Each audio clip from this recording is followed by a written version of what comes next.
अलिफ लैला की कहानी। सिंदबाद जहाजी की 5वीं यात्रा का किस्सा साहस, धैर्य, बुद्धिमान का अद्भुत उदाहरण है। सिंदबाद एक साहसी नाविक था जिसे नई नई यात्राओं और खतरों से खेलना बहुत पसंद था।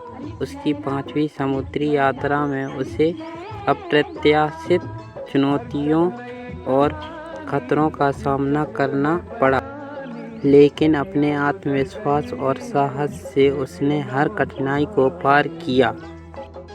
इस यात्रा की शुरुआत में सिंदबाद और उसके साथी एक नई द्वीप की ओर बढ़े। यात्रा के दौरान उन्हें भयंकर तूफान का सामना करना पड़ा, जिसमें उनका जहाज एक अनजान द्वीप पर आकर रुक गया।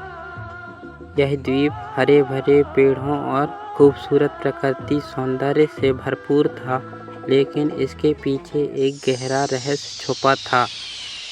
सिंदबाद ने अपने साथियों को चेतावनी दी कि वे द्वीप की चीज़ों को न छेड़ें, क्योंकि इससे अनजाने में बड़ी मुसीबत आ सकती है। लेकिन उसके साथियों ने उसकी बात को नज़रअंदाज कर दिया और द्वीप पर पड़े एक विशाल रुक पक्षी के अंडे को तोड़कर खाना शुरू कर दिया। इससे नाराज होकर रुक पक्षियों ने उन पर हमला कर दिया और उनका जहाज तबाह कर दिया। इस दुर्घटना में सिंदबाद और उसके सभी साथी अलग अलग दिशाओं में बिखर गए। सिंदबाद अकेला रह गया और समुद्र की लहरों में बहता हुआ एक और अनजान द्वीप पर जा पहुंचा। इस द्वीप पर सिंदबाद को एक अजीबोगरीब बूढ़ा व्यक्ति मिला। वह बूढ़ा व्यक्ति देखने में कमज़ोर प्रतीत हो रहा था, लेकिन असल में वह एक चालाक जादूगर था।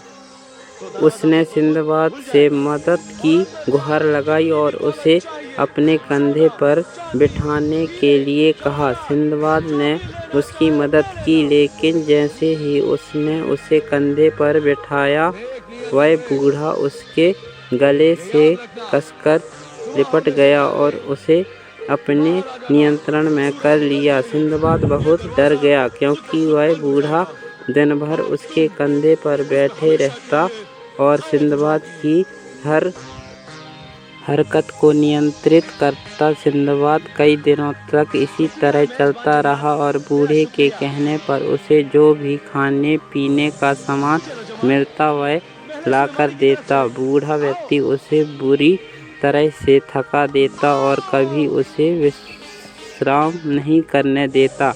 सिंदबाद ने कई बार बूढ़े से छुटकारा पाने की कोशिश की, लेकिन वह हर बार असफल रहा। लेकिन एक दिन सिंदबाद ने एक तरकीब सोची। उसने जंगल से कुछ मीठे फल और मदिरा इकट्ठा की और बूढ़े को खाने के लिए दी। बूढ़ा लालच में आकर मदिरा पी गया और नशे में धुत हो गया।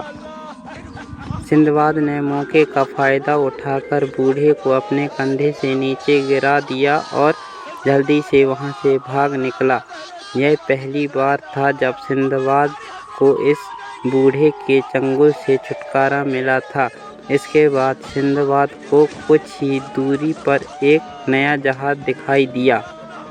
उसने जहाज के नाविकों को आवाज़ दी और नाविकों ने उसकी मदद की। सिंदबाद ने अपनी सारी कहानी उन्हें सुनाई और वे उसकी हिम्मत की सराहना करने लगे। सिंदबाद के जीवन का यह सफ़र एक महत्वपूर्ण सीख लेकर आया।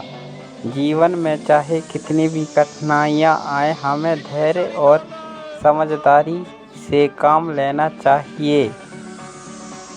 अंततः सिंदबाद उस जहाज के सहारे अपने घर बगदाद लौट आए। उसने अपने घर लौटने की खुशी में सभी दोस्तों और परिवार के सदस्यों के साथ जश्न मनाया। इस यात्रा से सिंदबाद ने न केवल खतरों का सामना करना सीखा, बल्कि यह भी समझा कि सच्चा साहस कठिन परिस्थितियों में धैर्य बनाए रखने और समझदारी से काम लेने में है।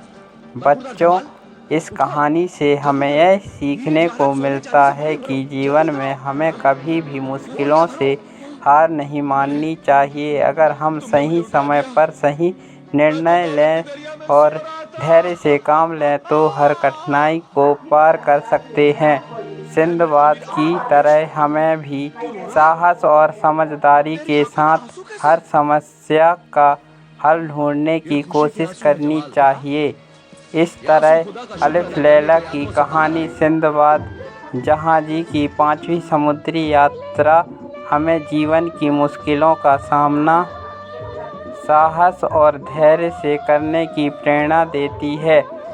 सिंदबाद जहाज़ी की 5वीं समुद्री यात्रा की कहानी से सीख। बच्चों, सिंदबाद की इस कहानी से हमें यह सीख मिलती है कि जीवन में हमें कभी भी मुश्किलों से हार नहीं माननी चाहिए। सदियाँ गुजर गई हैं लेकिन न हो पुरानी।